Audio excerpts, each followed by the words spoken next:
اچھا کہنے لگا کیا نبی کریم علیہ السلام دھوکہ دیتے ہیں؟ غدر دھوکہ دینا، بات کوئی اور کرنا اور عین موقع کے اوپر کچھ اور کیا دینا، تبدیلی لے آنا اس میں. کہا نہیں. قلت لا، دھوکہ بھی نہیں دیتے. البتہ وَنَحْنُ مِنْهُ فِي مُدَّةٍ لَا نَدْرِي مَا هُوَ فَاعِلٌ فِيهَا، اب ہم ایک معاہدے میں ہیں، اس حوالے سے ہم نہیں جانتے کہ اب وہ کیا کریں گے. اب وہ ابو سفیان کہتے ہیں اس کلمے کے سوا مجھے طاقت نہیں ملی، مجھے یہ ہمت حوصلہ نہیں ملا کہ میں اپنی طرف سے کوئی اور چیز کا اضافہ کر سکوں. کوئی بھی چیز میں اضافے کے ساتھ پیش نہیں کر سکا سوائے اس بات کے. یہ بھی موقع مل گیا تو کر گیا، سردار تھا نا آخر، دانشور تو تھا نا بڑا. تو اس نے موقع کی مناسبت سے کہہ دیا کہ آج ہم ایک مدت میں ہیں، صلح حدیبیہ چل رہی ہے، معاہدہ ہو چکا ہے، لیکن پتہ نہیں کہ اس بارے اب وہ کیا کرتے ہیں.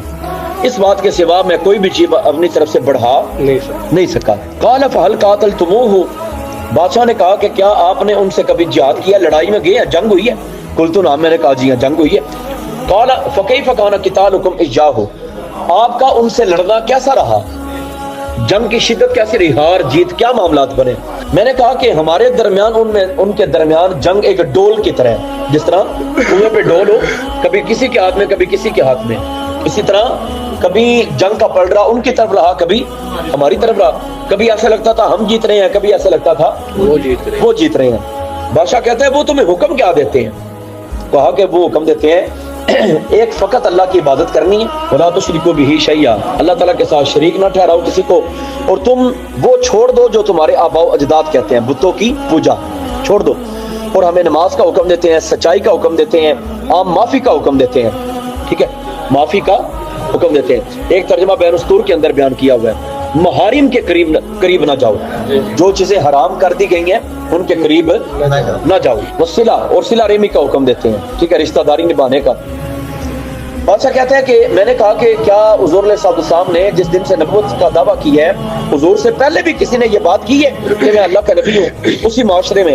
تو آپ نے کہا کہ نہیں. میں کہتا ہوں اگر اس سے پہلے بھی کسی بندے نے یہ بات کی ہو تو پھر یہ میں کہتا یہ بندہ اس پہلے بندے کی پیروی میں یہ بات کرتا ہے. ٹھیک ہے، اقتدا کر رہا ہے، یا تسی یقتدی، اقتدا کر رہا ہے یہ بندہ، اقتدا کے اندر بات کہتا ہے کہ پہلے کوئی بندہ کر چکا ہے لیکن پہلے کسی نے کی نہیں ہے تو یقیناً یہ سچے ہیں. میں نے پوچھا کہ کیا حضور علیہ السلام کے آباء و اجداد میں کوئی بادشاہ ہوگا بڑا سردار؟ آپ نے کہا کہ نہیں.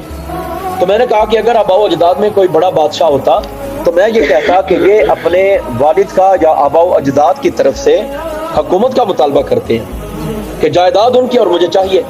ٹھیک ہے، لیکن اس طرح بھی نہیں ہوا تو یہ سچے ہیں. میں نے پوچھا کیا تم حضور علیہ السلام کو جھوٹ کی تہمت لگا چکے ہو اس سے پہلے، دعوی نبوت سے پہلے؟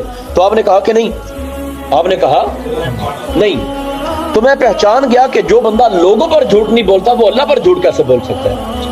وہ اللہ کے بارے میں جھوٹ کہ میں اللہ کا نبی ہوں. جو لوگوں کے ساتھ معاملہ جن کا اتنا شفاف ہے وہ پھر اللہ تعالیٰ کی ذات کے بارے میں جھوٹ کس طرح بول سکتے ہیں؟ میں نے پوچھا زمانے کے بڑے بڑے سردار، اثر و رسوخ والے بندے ان کے پیروکار ہیں یا غریب بندے؟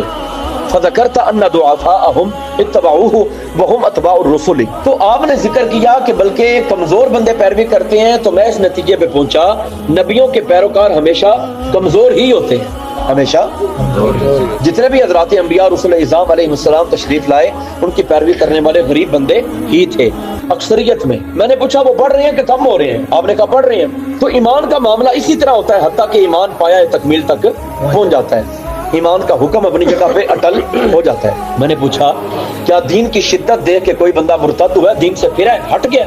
آپ نے کہا کہ نہیں. تو میں نے کہا کہ اسی طرح ایمان ہے، جب ایمان سینے کے ساتھ ٹکراتا ہے تو پھر سینوں کو وسیع کر دیتا ہے. بشاشت سینے کو کھول دینا، انشراح صدر، شرح صدر ہوتا ہے نا، الفاظ آپ نے سنے، سینہ کھول دیتا ہے.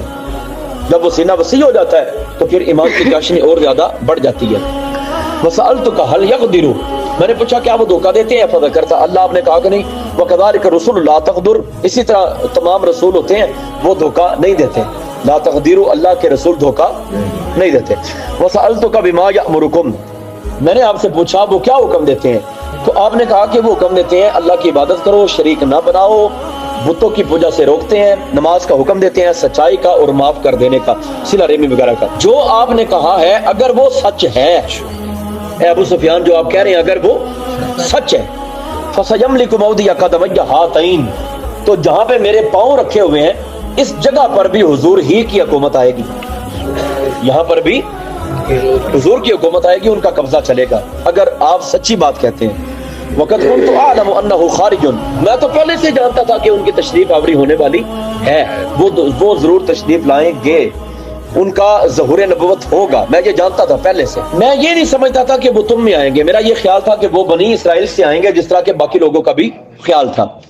فلو انی اعلم انی اخلص الیہ، اور اگر میں جانتا ہوتا کہ حضور نبی کریم علیہ الصلوۃ والسلام تمہارے درمیان آ رہے ہیں، مجھے پہلے سے پتہ چل جاتا تو میں ضرور حضور تک پہنچتا۔ تجشمت لقاءہ، اور بتکلف بھی حضور کے ساتھ ملاقات کرتا، مطلب مجھے چل کے جانا پڑتا، لشکر بھی میرے ساتھ ہوتے، میں پرواہ نہ کرتا کہ اخراجات کتنے آئیں گے یا سفر طویل ہے، اس چیز کی پرواہ نہ کرتا، بارگاہ رسالت صلی اللہ علیہ وسلم میں ضرور حاضر ہوتا۔